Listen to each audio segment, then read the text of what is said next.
to take this moment to extend congratulations to the remarkable graduates of the certification program, Community Emergency Response Team. Their dedication to strengthening our disaster response and reconstruction capacity is truly inspiring. This all came about because of the experiences of 2017, and to listen and recount, we were faced with something that as a country and many countries had never faced before, the Cat 5 plus disaster. And a lot, even though we'd had experience with hurricanes and had a structure in place, a lot was still difficult to deal with. And so the dedication of these persons who came forward to be trained over a period of a year shows that while many are talking, there are a lot who are actually acting. And it takes more than government. We really need the community involvement. So their dedication to strengthening our disaster response inspires me. Through community engagement, the establishment of the CERT teams, and the development of evacuation frameworks, they join the driving force behind a safer and more resilient future for St. Martin. This commitment to making a positive impact should fill all of us in St. Martin with pride. So it's not just civil servants that were trained, but community leaders, persons that we run to, that we can call on when we need direct actions. And to hear some of the personal stories on Monday of some of the graduates was really gratifying and inspiring, because not only are you prepared for disasters, you're prepared for the everyday things, accidents and incidents that can happen within your own home, within community events, as well as on the job. So congratulations to them, and I look forward to the continued training of not just our government apparatus in preparation to be able to deal with the challenges that come with all disasters, not just hurricanes. In other good news, the Department of Communication of the Government of St. Martin, that we've owned and operated stmartingov.org website since July of 2010. Since its inception, the website has experienced 2 overhauls, one in 2014 and another in 2018. So we are very proud to be announcing that the newest iteration of the website will be launched on Monday, July 31st, 2023. This website promises to be a more service-oriented. We've listened to our community stakeholders, the end users, and taken all of the suggestions into account.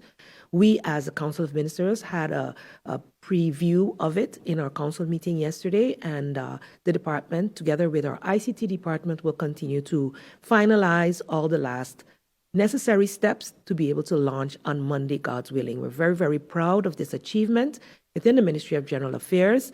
This will allow people to make appointments via the respective service offering that feature or apply for certain services via the website too. So you'll be able to do it via the ministry direct or via the general website itself. So the services can be searched, found per ministry or by the end user, whether you're a resident, a student, a visitor, or a business. So it specifies specific for the type of resident or user as well.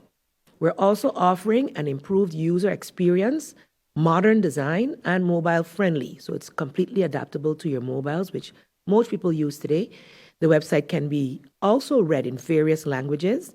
In the months to come, changes will still be happening on the website, such as catering to persons who are or may be visually or hearing impaired. So those are still improvements which are to come.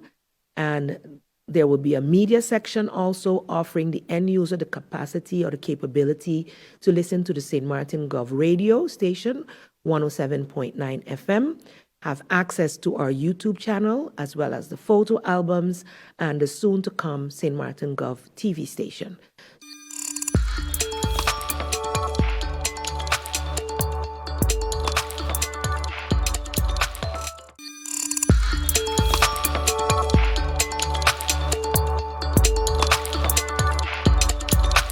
First of all, I'd like to state that the Bearing Point matter is an ongoing dispute and as such not opportune to make any detailed comments at this time. However, after considering the recent publications in the media and the inquiries that followed, I have decided to provide a brief synopsis of the recent events. It is important to understand that Bearing Point never initiated proceedings on the merits, but only an injunction proceeding. which do not give a final judgment, but only a provisional judgment. Bearing Point recently filed an injunction procedure against government. In their request, they were seeking a judge order to, among other things, force government to cancel the tender for an ICT system and to force government to adjust a subsequent retender. The judge ordered Country St. Martin, by way of said injunction procedure, to pay Bearing Point a Vorscut of 1 million guilders. The government has complied with this provisional verdict and is considering its options. As stated before, these are not final judgments, as final judgments are based on the proceedings on the merits. As the litigation may follow, there is nothing more to comment at this time other than while government complied with the court's ruling, government is still considering their legal options. In addition to that, I also saw from Member of Parliament regarding the same matters, and I would like to state that I do agree with the MP that, and I hope that it comes to no surprise when the rightful persons are held accountable.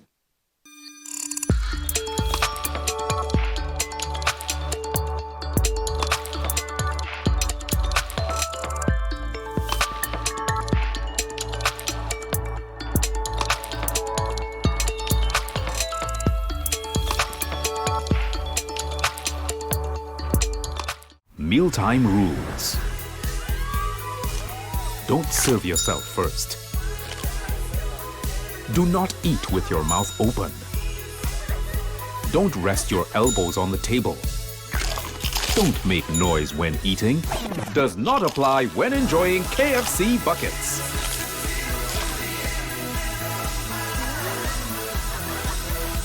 When we bucket together, we are as we really are. At SXM, we're taking travel and tourism to new heights. Here we boast spacious check-in areas, 10 passport control points, comfortable departure lounges, and finally, there's an airport in the Caribbean that takes your travel plans as seriously as you do. Princess Juliana International Airport. During the hurricane season, a potential tropical cyclone can produce rainfall that can cause flash flooding and rockfalls.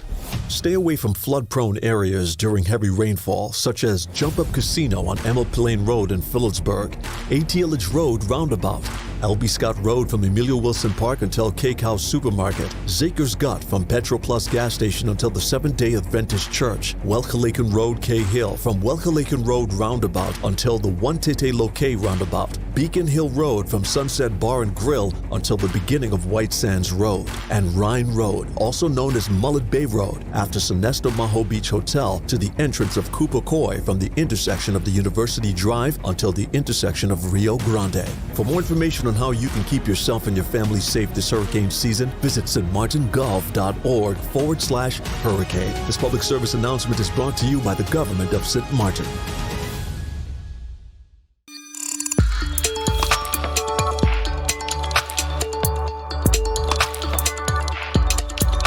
The main focus right now is to get St. Martin back online with its new airport. The main delivery at this moment, which is planned, is the departure hall. The departure hall should be finished before the end of October, and that is within the next few months. So you will have a new facility with 25 shops, more than 10,000 square meters. We will get the jet bridges online. So you will have much more space for the upcoming season. That is number one. Secondly, also the check-in hall that will be finished before the end of the year. We have to have that done because the peak season, the upcoming peak season, there will be a spike in demand for travel, and we need to be ready for that point. And then next year around this time, June, we should be finished with the complete project, and then, we can celebrate something positive. I mean, we need something positive because, it is a Caribbean thing to create havoc, but I think it's very unique. But it is really also needed for us to be positive and look forward in working together and achieving and finishing this airport. It's been a lot of heavy lifting by not only the people of the airport, but also all the workers, the stakeholders, everyone that got involved. And I just want to thank you because we're reaching to the last chapter of finishing this project. So, would it be fair, though, to say that the airport is well on its way to realizing the completion in a timely manner, as has been projected by the airport?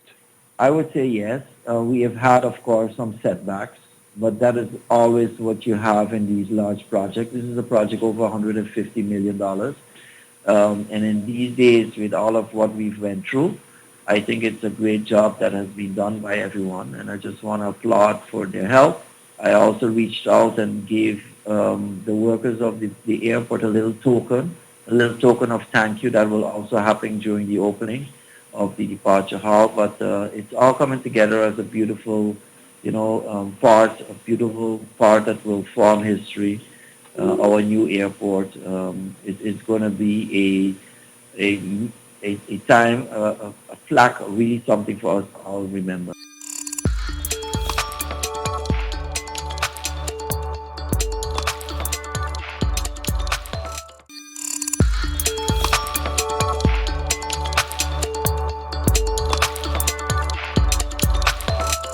And I think one of the meetings that we have to add as outstanding is the continuation of the meeting that we had with the VROMI minister and the answers asked open meeting provided within 2 weeks. And remember, you have issues for that meeting that the minister needs to respond on. The whole matter regarding Mullet Bay, the motion that was passed by Parliament, giving instructions to the central bank. I questioned the Minister of Finance on that motion, and he provided an answer, and I'm going to share that answer subsequently with the media and the public, because while the minister did not make any big fuss about having provided the answers, he did indicate that the motion as passed by Parliament, we did not support it, but as passed by Parliament, could not be executed. But we will talk about that later and look at some of the answers provided. But the continuation for us to get answers from the VROMI minister on those and other matters is also one outstanding. One of the things that I wanted to add to MP Heiliger's information and comments on electoral reform is the issue of the cleaning up of the civil registry. And while this has to happen every so often, the government in its wisdom decided it had to happen. We see where the population number has been reduced. But my concern with that particular matter is that many persons who for different reasons are residing on the French side of St. Martin are caught up in this so-called cleaning up. In addition to that, there is an issue regarding Dutch nationals, so Dutch St. Martiners, residing on the French side where their nationality, the Dutch nationality, is concerned. I've seen cases of persons, because of not having followed up at our census office, have actually been summoned and told that they will be losing their Dutch rights, as we would say it on St. Martin. And that is something that I hope that the Prime Minister, in her discussions regarding cooperation between the two sides, getting the Netherlands and Paris to assist us in working together from the border treaty to the MOU that was then subsequently signed. These things that affect the people, our people themselves, need to be looked at and brought to the fore.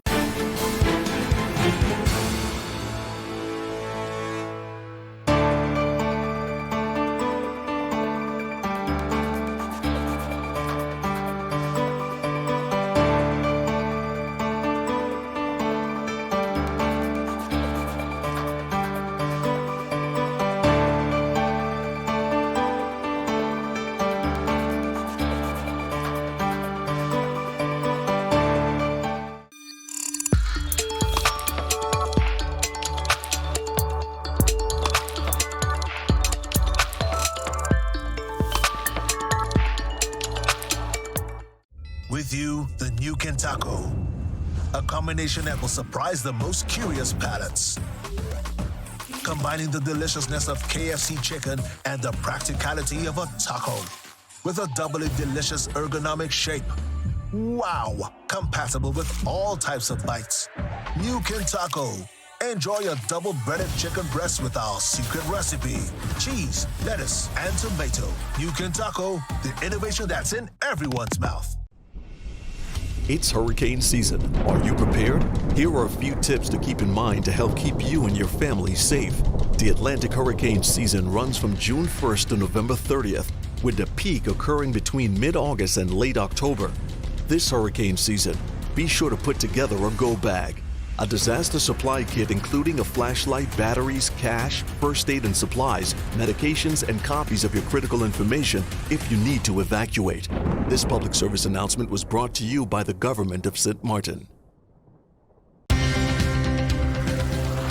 At SXM, we're taking travel and tourism to new heights. Here we boast spacious check-in areas, 10 passport control points, comfortable departure lounges, and finally, there's an airport in the Caribbean that takes your travel plans as seriously as you do.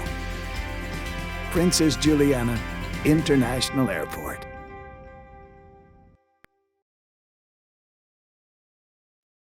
St. Martin, listen up. The Civil Registry Department has taken 7 services online. That's right, you can now request a family tree, local address change, migration deregistration, a registration form, requests for existing certificates, transfer your driver's license, and a driver's license declaration, all online. Go to services.stmartingov.org/civil registry and easily complete a request form for the service that you need. You can also pay for the services online using a major credit card or debit card and receive certain final products digitally as well. No traffic jams, no waiting in lines, and if you're on island or off, you now have full digital access to 7 civil registry services at services.stmartingov.org/civil registry.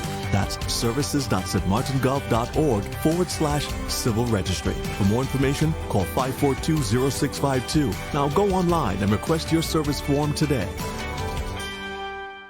Mealtime rules. Don't serve yourself first. Do not eat with your mouth open. Don't rest your elbows on the table.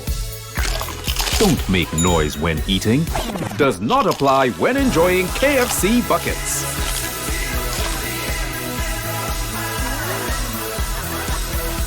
When we bucket together, we are as we really are.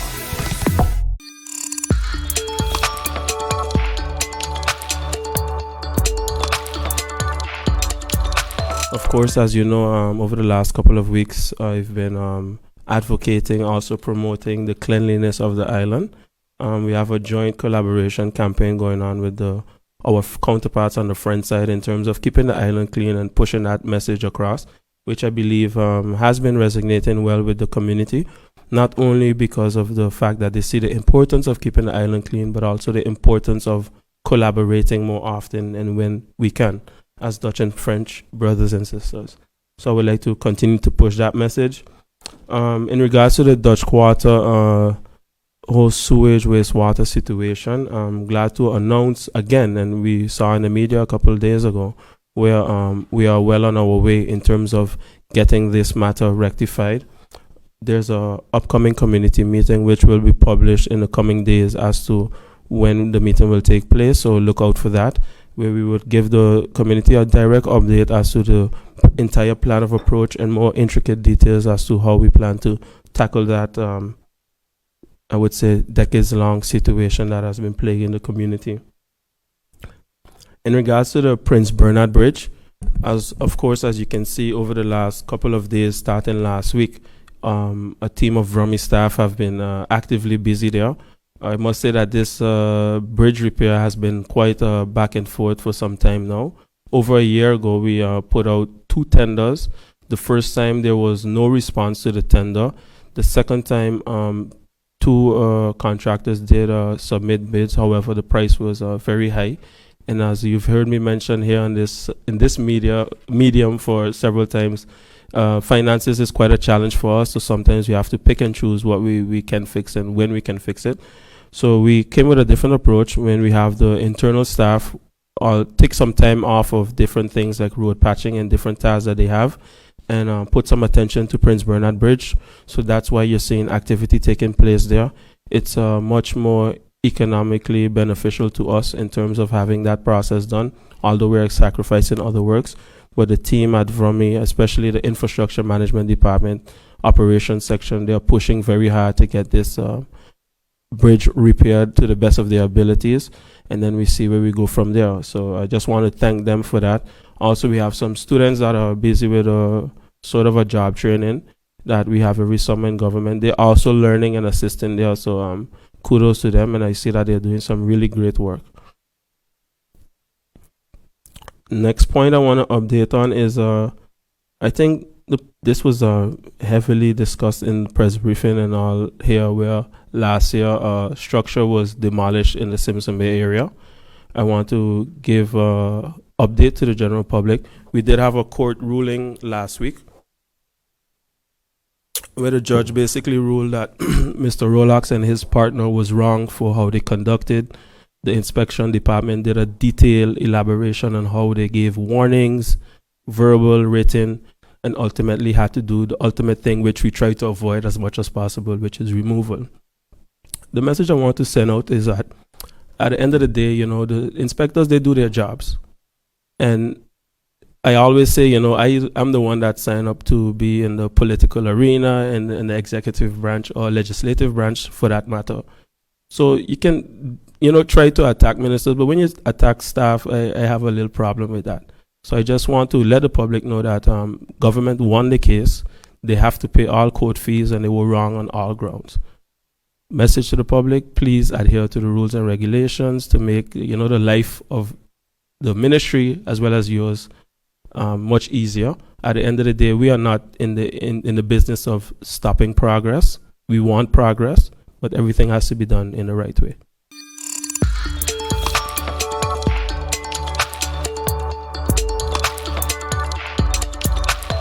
When we go over to the water management, this was something I questioned so much during the budget.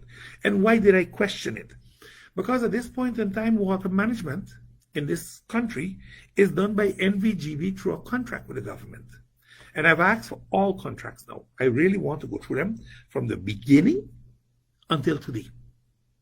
And then we're going to see exactly what's going on. I had a very nice discussion Saturday gone with a group of wise men, I will call them. And there was a former member of the board of GB there. And when I started the discussion, he was a little hesitant and he wanted to interrupt me until we both realized we were on the same page. But it is interesting to find out why back in 2017, GB and the government didn't take over the water production. It's very interesting to find out why. And whom were the authors behind it not happening. But that we continuously pay a foreign company monies to produce water that goes abroad. It doesn't stay here. It doesn't recycle in this economy. They get a sweetheart deal of 13 cents per kilowatt hour for electricity. All of GB's people are busy working in their plants. 2-3 foreigners and a local run it.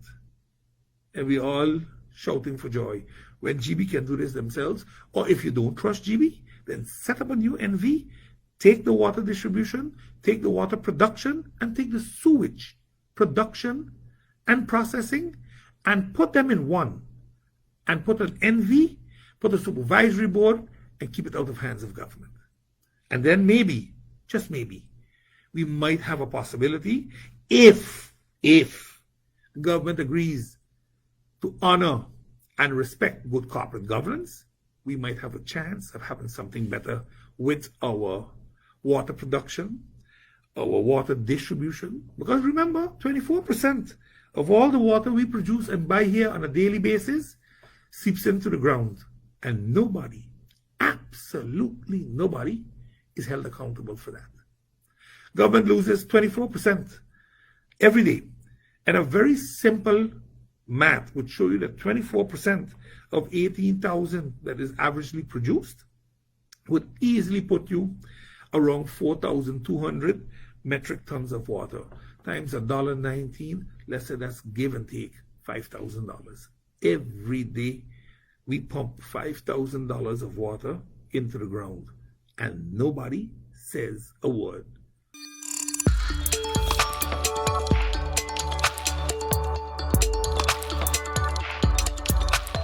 We have certainly called them to an arrangement, a meeting where we can sit down and discuss a way forward that does not see every week or every other week some sort of action or threat of action brewing. But we have also indicated to them that if the approach we're seeing where companies can clearly do better by their workers and they refuse to do better by their workers, the Barbados Workers Union, the Executive Council of the Barbados Workers Union is willing to mobilize its strength behind the workers. We will be ready for when the season comes. So I'm just putting that out there for all and sundry that is interested to know that they have a timeline in terms of getting stuff together that we need to have corrected within that sector.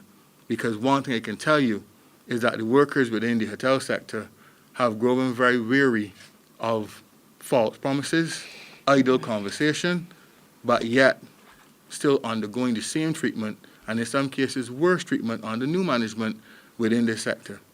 So we're going to expose what we need to expose in this sector to be able to correct what is wrong in this sector.